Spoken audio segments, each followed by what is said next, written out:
UPT dah positif tapi tiba-tiba datang darah macam haid. Adakah gugur awal ataupun sebenarnya awak alami cryptic pregnancy? Bila UPT positif tapi keluar darah, ada 3 kemungkinan besar. 1, implantation bleeding, darah ringan, warna pink atau coklat. Sehari 2 je. Normal dan berlaku masa janin tengah tanam dalam rahim. 2, early miscarriage atau biochemical pregnancy. Bila janin gagal melekat kuat, hormon HCG menurun dan badan teruskan kitaran macam biasa. 3, cryptic pregnancy. Jarang tapi memang berlaku. Kehamilan yang tak dikesan secara biasa.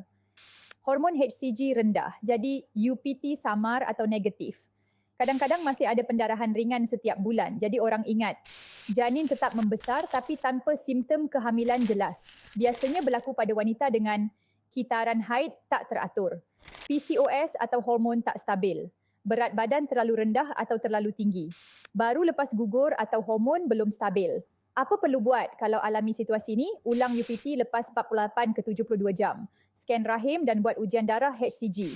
Kalau pernah gugur, bantu kuatkan hormon progesteron. Amalkan FRT. Bantu stabilkan hormon, kuatkan penempelan dan kurangkan risiko keguguran awal.